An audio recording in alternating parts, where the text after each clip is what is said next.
अपनी विरासत का नहीं पता। मैंने याद आ गया विरासत की गल करते हैं कि 2018 की गल है, मैं उदों कैम्ब्रिज यूनिवर्सिटी बेसिक साइंटिस्ट काम करता सीगा ते एक दिन सवेर वेले मैं अपने सुभाव मुताबक सवेरे सैर करदे रनिंग कर रहा सी कैम्ब्रिज दी सड़कों के उत्ते। अग्गों एक गोरा आया, बजुर्ग, उहदी उम्र अंदाजन मेरा ख्याल 90 साल के किते अगड़ पिछड़, तो वह दूरों ही मैनू देख के बड़ी सोहनी उन्हें समाइल दत्ती ते मेरे को लंघिया, बड़ा ही सत्कार दे के झुक के मेरे को लंघ गया। तो जो मेरे को लंघिया मैं पिछा मुड़ के देखा, मैं कहा शायद मैनू जानता हो तो रुकूगा। वो बजुर्ग ने कुछ नहीं देखा तो गाहां लंघ तुरिया। मैं बड़ा हैरान भी यार ये बंदा बड़ा सत्कार दे के लंघिया तो है कौन सी। नैक्सट डे फिर वही भाना वरतिया, वो बजुर्ग गोरा फिर आया तो उन्हें मैनू उस थान से असीं मिले वो अगे पिछे, तो उन्हें फिर उदा ही बड़ी मिठी समाइल तो बड़ा झुक के लंघिया। ये काम 3-4 दिन चलता रहा। उदों बाद संडे आ गया तो मैं उस दिन की किया, मैं फिर जो वो बजुर्ग सामने भज्या आ रहा ਸੀ ना, मैं वो सामने आए करके खड़ गया। मैं कि अज इन रोक ही लईए भरा, तू इन्ना प्यार सत्कार दिंदा, नमस्कार करके जाना, तो ये कहानी है कि मैं तेनू पछाण नहीं पा रहा, 4-5 दिन हो गए तो तू कौन है, तो अपना की साडा कोई संबंध है, साडी कोई जान पहचान है। मैं हाथ करके खड़ गया, उन्हें आके अपने हाथ मेरे जोर दी मारे, कहंदा चीयर्स, बड़ा खुश। तो मैं कहा sir if you have some time I want to sit with you. So कहंदा I am free, totally free. जिवें डॉक्टर कंग बोलते हैं ना, आवाज़ वांगू, ये भी उत्थे पढ़े ने, इन्हां दी आवाज़ बड़ा ठरम्मा ते सहज जिहा इदां दी आवाज़, टोटली फ्री। असीं वो कैमरे दी सड़कों ते बगीचे साइड ते बैठ के, मैं तुहानूं गल दसणी चाहुंदा, बड़ियां लंबियां गल्लां कीतियां, मैनूं समा नहीं मिल रहा, मैं उहदे उत्ते भावें एक छोटा किताबचा ही लिख देवां, बड़ा कुछ मैनूं तो सीखण नूं मिलिया, पर मैं सिर्फ एक गल तुहाडे नाल साझी करनी है। पहला सवाल मैं किया, मैं कहा सर तुसीं मैनूं रोज़ सल्यूट करके सलाम करके लंघदे हो, कारण की है? I don't salute you, I salute your turban. I have read the history of turban. I have great salute for Guru Gobind Singh, turban of गुरु गोबिंद सिंह। कमाल दी कई गल्लां होईयां। दूजा सवाल, मैं क्या सर मैं कैम्ब्रिज में पढ़ाउणा 3 महीने हो गए मैंने इत्थे काम करदे, मैं आई एम हाईली इंप्रैसड। तुहाडे चों बहुत सारे डॉक्टर औलख ने, डॉक्टर गुरशरण सिंह मंच ते बैठे आ, दुनिया 'च इन्होंने काम किया, डॉक्टर इंद्रजीत सिंह बड़े वड्डे विज्ञानी ने, पता नहीं कित्थे कित्थे जाके इन्होंने काम किया। मैं क्या यार थोड़ा कैम्ब्रिज का पढ़ाई का, एजुकेशन का, डिसिपलिन का, प्रोफैसरां का, स्टूडेंट्स का जिहड़ा डिसिपलिन है, आई एम हाईली इंप्रैसड। मैं क्या तुसीं ये बनाया किवें, मैनूं ये समझाओ। मैं हर गल नूं अपनी PhD नाल रिलेट करदा कि इत्थों काम करके जो मैं PhD भी जाऊँगा उत्थे कोई जे मेरे वस 'च होया तो मैं इदां दा माहौल तैयार करूँगा। पर मैनूं दस्सो तुसीं ये कीता किवें है ते मैं कुछ सिख सकां। मेरा सवाल करन दी देर सी प्यार वालिओ, मैनूं वो वक्त नहीं भुलदा, अज तक नहीं भुलदा। मेरी जिंदगी का बहुत अहम समा है। उहदियां अखां दे विचों मैं तुप के डिगदे थल्ले देखे, एकदम उन्हें अपनी अखां साफ कीतियां। मैं कहा सर मैं कुछ गलत कह दिता तुहानूं? मैं सिर्फ ये पूछा तुसीं कैम्ब्रिज दा इन्ना वधिया माहौल किवें तैयार कीता? मैं अपने PhD विच भी चाहुंदा इदां दा माहौल उत्थे क्यों नहीं? तुसीं ये कित्थों लिया? अखां साफ करके कहंदा सॉरी सॉरी, 3 बार उन्हें sorry sorry sorry sorry. Our ancestors betrayed you, Mr. Singh. We borrowed it from Punjab. My goodness, मेरे पैरों ਤੋਂ ਜ਼ਮੀਨ ਨਿਕਲੀ। मेरे चेहरे तो मेरी जुबान नहीं चल रही थी, पर मेरे चेहरे पे सवाल सन, who borrowed, when borrowed, how borrowed। उस गोरे ने सब कुछ पढ़ लिया। Dr. Singh, I know what you are going to ask me. The story starts from 1809. Sir Metcalfe was at Amritsar to sign the first treaty with Maharaja Ranjit Singh. उन्हें अपनी गाथा अंग्रेजी भी सुनाई। मैं तुहानूं उठा करके सुणाउणा, ਉਹਦੀ अपनी जबान 'ਚ गल सोहनी कही जाती है। कहंदा गल 1809 की है। मैटकैल्फ अमृतसर उतरिया, अमृतसर पहुंचिया रणजीत सिंह नाल एक संधि करने वास्ते, पहली संधि ब्रिटेन ते इंडिया, ब्रिटेन ते पंजाब दी। इंडिया तो उस वेले एक वखरा देश सी ना, पंजाब एक वखरा देश सी। कहंदे उस संधि दे विच लगभग 7 दिन अमृतसर रहा ते कुछ दिन उन्हें लाहौर भी बतीत कीते। ते वो 3 गल्लां उत्थों उन्हें सिखियां ते उन्हें पार्लीमेंट, ब्रिटिश पार्लीमेंट में जाके मैटकैल्फ ने कहियां। कहता उत्थों एक कहानी शुरू हुई। पहली गल मैटकैल्फ ने कही, कहता भी मैं पंजाब च देख के आया भी हर पिंड दे विच, सत्थां दे विच, स्कूलों के विहड़ियां विच घड़ियां लगियां ने, सूरजी घड़ियां। कहता उदों इंग्लैंड दे विच घड़ियां दा रिवाज नहीं सीगा।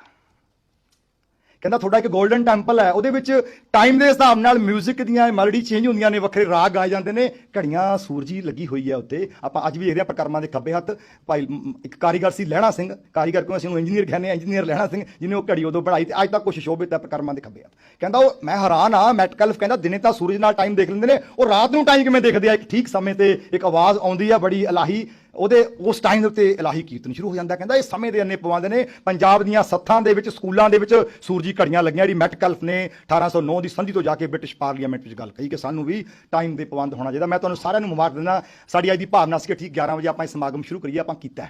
ਸੋ ਇਹ ਮੈਟਕੈਲਫ ਨੇ ਪੰਜਾਬ 'ਚ 1809 'ਚ ਦੇਖਿਆ ਸੀ। ਦੂਸਰੀ ਗੱਲ, ਮੈਟਕੈਲਫ ਨੇ ਬ੍ਰਿਟਿਸ਼ ਪਾਰਲੀਮੈਂਟ ਵਿੱਚ ਜਾ ਕੇ ਗੱਲ ਕਹੀ ਕਿ ਮਹਾਰਾਜਾ ਰਣਜੀਤ ਸਿੰਘ ਇਸ ਵੇਲੇ 2 ਪ੍ਰੋਜੈਕਟਸ ਤੇ ਕੰਮ ਕਰ ਰਿਹਾ ਹੈ।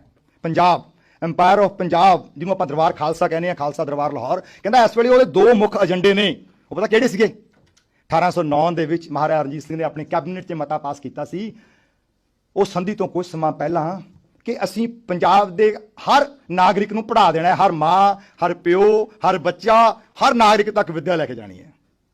1809 ਦੇ ਵਿੱਚ ਕਹਿੰਦਾ ਮੈਟਕੈਲਫ ਨੇ ਬ੍ਰਿਟਿਸ਼ ਗਵਰਨਮੈਂਟ ਨੂੰ ਕਿਹਾ we don't have elementary education project, ਸਾਡੇ ਕੋਲ ਕੋਈ ਐਕਟ ਹੀ ਨਹੀਂ ਹੈਗਾ ਐਲੀਮੈਂਟਰੀ ਐਜੂਕੇਸ਼ਨ ਐਕਟ, ਤੇ ਉਹ ਸ਼ੁਰੂ ਕਰ ਚੁੱਕਿਆ ਉੱਥੇ, ਵੀ ਮਸਟ ਗੋ ਫॉर दैट। ਤੀਸਰੀ ਗੱਲ ਕਹਿੰਦਾ ਮਹਾਰਾਜਾ ਸਿੰਘ ਦਾ ਦੂਜਾ ਪ੍ਰੋਜੈਕਟ ਇਹ ਹੈ ਕਿ ਪਿੰਡਾਂ ਦੀਆਂ ਪੰਚਾਇਤਾਂ ਨੂੰ ਸੈਲਫ ਡਿਫੈਂਸ ਵਿੱਚ ਇੰਨਾ ਮਜ਼ਬੂਤ ਕਰ ਦੇਣਾ ਹੈ। ਉਹਨੇ ਮੈਟਕੈਲਫ ਨੂੰ ਦੱਸਿਆ ਕਿ ਅਸੀਂ ਇਹਦੇ ਤੇ ਕੰਮ ਕਰ ਰਹੇ ਹਾਂ ਕਿ ਹਰ ਪਿੰਡ ਕੋਲੇ ਅਸਲਾ ਹੋਊਗਾ, ਹਰ ਪਿੰਡ ਵਿੱਚ ਫੌਜ ਹੋਊਗੀ, ਤੇ ਉਹ ਵਲੰਟੀਅਰ ਫੌਜ ਹੋਊਗੀ, ਪੇਡ ਨਹੀਂ ਹੋਊਗੀ। ਉਹ ਆਪਣੇ ਪਿੰਡ ਦੀ ਇੱਜ਼ਤ ਦੀ ਪੱਤ ਦੀ ਰਾਖੀ ਕਰਨ ਦੇ ਅਧਿਕਾਰ ਉਹਦੇ ਕੋਲ ਹੋਣਗੇ, ਤੇ ਉਹ ਮੇਰੇ ਅਧਿਕਾਰ ਨੂੰ ਵੀ ਮੋੜ ਸਕਦੇ ਨੇ ਜੇ ਕਿ ਮੈਂ ਗਲਤ ਕੰਮ ਕਰ ਰਿਹਾ ਹਾਂ।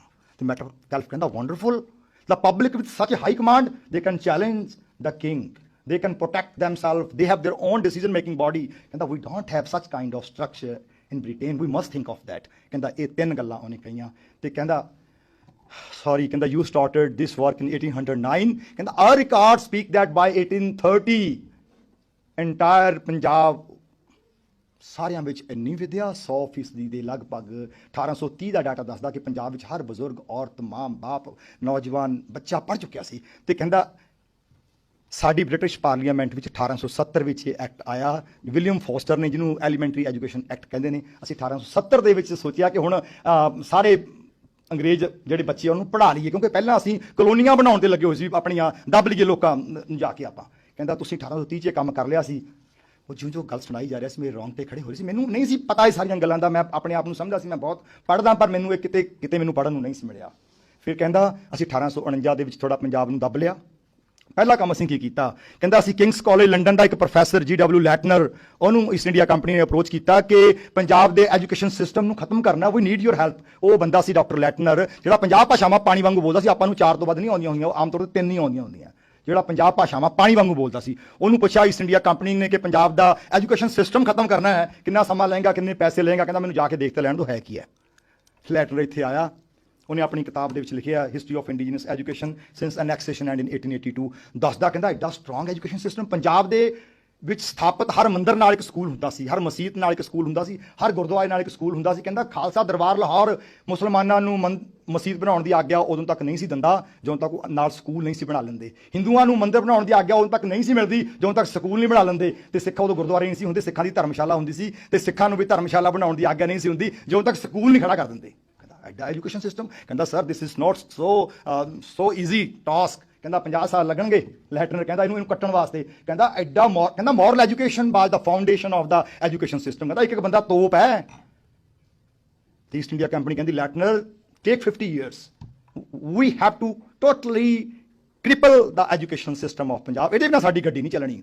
ਲੈਟਨਰ ਕਹਿੰਦਾ ਠੀਕ ਹੈ ਜੀ, ਅਸੀਂ 50 ਸਾਲਾਂ ਲਈ ਮੰਨਦੇ ਹੋ ਤਾਂ ਮੈਂ ਰੈਡੀ ਹਾਂ। ਕਿੰਗਸ ਕਾਲਜ ਲੰਡਨ ਦਾ ਉਹ ਪ੍ਰੋਫੈਸਰ ਸੀ, ਮੈਂ ਉਸ ਕਾਲਜ ਵਿੱਚ ਜਾ ਕੇ ਉਹਦਾ ਉਹ ਕਮਰਾ ਦੇਖ ਕੇ ਆਇਆ ਜਿੱਥੇ ਉਹ ਬਹਿੰਦਾ ਸੀ। ਉਹਨਾਂ ਪ੍ਰੋਫੈਸਰਾਂ ਨੂੰ ਮਿਲ ਕੇ ਆਇਆ, ਉਹੀ ਗੋਰਾ ਮੈਨੂੰ ਉੱਥੇ ਲੈ ਕੇ ਗਿਆ। ਤੇ ਉਹ ਜਦੋਂ ਇੱਥੇ ਉਤਰਿਆ ਤੇ ਉਹਦੀ ਕਿਤਾਬ history of indigenous education since annexation and in 1882, ਇਹ ਉਸ ਕਿਤਾਬ ਦਾ ਟਾਈਟਲ ਹੈ। ਤੇ ਉਹਦੇ ਵਿੱਚ ਸਾਰੀ ਗਾਥਾ ਨੂੰ ਲਿਖਦਾ। ਉਹਨੂੰ ਪਹਿਲਾਂ ਲਾਇਆ ਗਿਆ ਆਪਣੀ ਡਿਸਟ੍ਰਿਕਟ ਐਜੂਕੇਸ਼ਨ ਆਫਿਸਰ ਹੁੰਦਾ ਨਾ, ਉਦੋਂ ਪੋਜੀਸ਼ਨ ਸੀਗੀ inspector general schools, district inspector general schools. ਉਹਨੂੰ ਅੰਮ੍ਰਿਤਸਰ ਦਾ ਡਿਸਟ੍ਰਿਕਟ ਇੰਸਪੈਕਟਰ ਜਨਰਲ ਸਕੂਲ ਲਾਇਆ ਗਿਆ। ਫਿਰ ਇਹੀ ਬੰਦਾ ਗਵਰਨਮੈਂਟ ਕਾਲਜ ਲਾਹੌਰ ਦਾ ਪ੍ਰਿੰਸੀਪਲ ਬਣਿਆ। ਇਹੀ ਬੰਦਾ university of Lahore the founder ਬਣਿਆ। ਇਹੀ ਬੰਦਾ British high commission of education ਨੂੰ ਚੇਅਰ ਕਰਦਾ ਰਿਹਾ। ਉਹਦੇ ਸਾਰੀ ਗਾਥਾ ਲਿਖਦਾ ਕਿ ਮੈਂ ਕਿਵੇਂ ਕੰਮ ਕੀਤਾ। ਉਹ ਕਹਿੰਦਾ ਮੈਂ 50 ਸਾਲਾਂ ਲਈ ਆਇਆ ਸੀ, ਪਰ ਮੈਂ 33 ਸਾਲਾਂ ਵਿੱਚ ਇਹ ਕੰਮ ਨੂੰ ਪੂਰੀਆਂ ਕਰ ਲਿਆ। ਸਰਕਾਰ ਨੇ ਮੈਨੂੰ ਬਹੁਤ ਸਪੋਰਟ ਕੀਤੀ। 1882 ਵਿੱਚ ਉਹਨੇ ਲਿਖ ਕੇ ਦੇ ਦਿੱਤਾ ਸੀ ਕਿ ਕੱਲੇ ਪਿੰਡਾਂ ਦੀਆਂ ਕਹਾਣੀਆਂ, ਕਿ ਇਸ ਪਿੰਡ ਦੀ, ਇੱਕ ਪਿੰਡ ਨੂੰ ਉਹ ਕੋਟ ਕਰਦਾ ਸਿਆਲਕੋਟ ਦਾ ਪਿੰਡ ਚੂੜ ਚੱਕ। ਕਹਿੰਦਾ ਇਸ ਪਿੰਡ ਦੀ 1500 ਦੀ ਆਬਾਦੀ ਹੈ ਤੇ 1849 ਵਿੱਚ 1500 ਦੇ 1500 ਪੜ੍ਹੇ ਲਿਖੇ ਸੀ। ਰਾਣੀ ਨੂੰ ਕਹਿੰਦਾ ਅੱਜ ਉਹਦੇ 1500 ਵਿੱਚੋਂ ਸਿਰਫ 11 ਬੰਦੇ ਪੜ੍ਹੇ ਲਿਖੇ ਨੇ। ਖੁਸ਼ ਆ ਮੇਰੇ ਕੰਮ ਤੋਂ। ਆਈ ਵਰਕ ਫॉर 33 years। ਧੰਨਵਾਦ ਕਰਦਾ ਕਿ ਤੁਸੀਂ 1858 'ਚ ਮੇਰੀ ਬਹੁਤ ਮਦਦ ਕੀਤੀ। ਜਦੋਂ ਮੈਂ ਤੁਹਾਨੂੰ ਕਿਹਾ ਸੀਗਾ ਪੰਜਾਬ ਦੇ ਘਰ ਘਰ ਵਿੱਚੋਂ ਮੈਨੂੰ ਫੌਜ ਚਾਹੀਦੀ ਹੈ, ਕਾਹਦੇ ਵਾਸਤੇ? ਇੱਕ ਡਾਕੂਮੈਂਟ ਹੈ ਜਿਹੜਾ ਬ੍ਰਿਟਿਸ਼ ਗਵਰਨਮੈਂਟ ਦਾ ਇੱਕ ਆਰਡਰ ਹੋਇਆ ਸੀ ਕਿ ਪੰਜਾਬੀਆਂ ਦੇ ਘਰਾਂ ਦੇ ਵਿੱਚ ਅਸਲਾ ਆ, ਬੰਦੂਕਾਂ ਨੇ, ਗੰਡਾਸੇ ਨੇ, ਕਿਰਪਾਨਾਂ ਨੇ, ਸਰਕਾਰ ਨੂੰ ਜਮ੍ਹਾਂ ਕਰਾ ਦਿਓ। ਸਰਕਾਰ ਪ੍ਰਤੀ ਸ਼ਸਤਰ 3 ਆਨੇ ਦਊਗੀ ਤੇ ਜਿਨ੍ਹਾਂ ਦੇ ਘਰਾਂ 'ਚ ਕੈਦੇ ਨੇ ਪ੍ਰਤੀ ਕੈਦਾ 6 ਆਨਾ ਦਊਗੀ, ਜਮ੍ਹਾਂ ਕਰਾ ਦਿਓ। ਕੈਦੇ ਦਾ ਮੁੱਲ 6 ਆਨੇ। ਉਹਨੇ ਧੰਨਵਾਦ ਕੀਤਾ, ਤੁਸੀਂ ਮੇਰੀ ਹੈਲਪ ਕੀਤੀ। ਕਹਿੰਦਾ ਪੰਜਾਬ ਦੇ ਇੱਕ ਪਿੰਡ ਦਾ ਇੱਕ ਘਰ ਦੀ ਤਲਾਸ਼ੀ ਲੈ ਕੇ ਉਹ ਕੈਦੇ ਇਕੱਠੇ ਕੀਤੇ ਗਏ ਤੇ ਸਾੜ ਦਿੱਤੇ ਗਏ। ਮੈਂ ਬੜੀ ਤੀਬਰਤਾ ਨਾਲ, ਬੜੀ ਜਿਗਿਆਸਾ ਨਾਲ ਉਹਨੂੰ ਸੁਣ ਰਿਹਾ ਸੀ। ਮੈਨੂੰ ਯਾਦ ਆ ਮੇਰੇ ਮੱਥੇ ਤੇ ਤਰੇੜੀਆਂ ਆ ਰਹੀਆਂ ਸਨ ਜਦੋਂ ਮੈਨੂੰ ਸਭ ਕੁਝ ਸੁਣਾ ਰਿਹਾ ਸੀ। ਮੈਂ ਸਵਾਲ ਕੀਤਾ, ਮੈਂ ਕਿਹਾ ਸਰ ਉਹਨਾਂ ਕੈਦਿਆਂ ਵਿੱਚ ਇਹੋ ਜਿਹਾ ਕੀ ਸੀ ਕਿ ਤੁਹਾਨੂੰ ਉਹਦਾ ਮੁੱਲ 6 ਆਨੇ ਰੱਖਣਾ ਪੈ ਗਿਆ? ਕਹਿੰਦਾ doctor Singh, those primers were based on your Guru Granth Sahib. The vocabulary was from Shri Guru Granth Sahib. those primers for attaching each and every children, whether in the Muslim schools, Sikh schools, Hindu schools, to Guru Granth Sahib, because Guru Granth Sahib is a source of positivity. ਉਹ ਕੈਦੀਆਂ ਨੂੰ ਸਾੜਿਆ ਤੇ ਉਹ ਗੱਲਾਂ ਸੁਣਾ ਰਿਹਾ ਸੀ। ਮੈਂ ਕਿਹਾ ਹੋਰ, ਕਹਿੰਦਾ ਜਿਹੜਾ ਤੁਹਾਡਾ ਉਹ ਸਿਸਟਮ ਸੀਗਾ ਨਾ, ਤੁਹਾਡੀ ਇਕਨੋਮੀ ਸੀਗੀ, ਉਹ ਇੰਨੀ ਸਟਰੋਂਗ ਸੀਗੀ, ਕਹਿੰਦਾ ਉਸ ਵੇਲੇ ਪੰਜਾਬ ਦੇ ਸਿੱਕੇ ਦੀ ਕੀਮਤ ਸਾਡੇ ਸਿੱਕੇ ਨਾਲੋਂ 12-13 ਗੁਣਾ ਵੱਧ ਸੀ, ਇਸੇ ਕਰਕੇ ਯੂਰਪ ਦੇ ਲੋਕ ਤੁਹਾਡੇ ਉੱਥੇ ਜਾ ਕੇ ਨੌਕਰੀਆਂ ਕਰਦੇ ਸੀ, ਦੱਸਦੇ ਸੀ ਕਿ ਖਾਲਸਾ ਦਰਬਾਰ ਵਿੱਚ ਸਾਨੂੰ ਨੌਕਰੀ ਮਿਲ ਜਾਵੇ। ਇਹ ਕੀ ਸੀਗਾ? ਵਾਟ ਵਾਸ ਦਿਸ? ਐਡੀ ਸਾਡੀ ਸਟਰੋਂਗ ਇਕਨੋਮੀ, ਐਡਾ ਸਾਡਾ ਜ਼ਬਰਦਸਤ ਢਾਂਚਾ, ਤੇ ਪਿਆਰ ਵਾਲਿਓ ਆਪਣੀ ਵਿਰਾਸਤ ਦੇ ਉੱਤੇ ਮਾਣ ਕਰੀਏ, ਅਸੀਂ ਉਹਨੂੰ ਮੁੜ ਸੁਰਜੀਤ ਕਰਨਾ ਹੈ।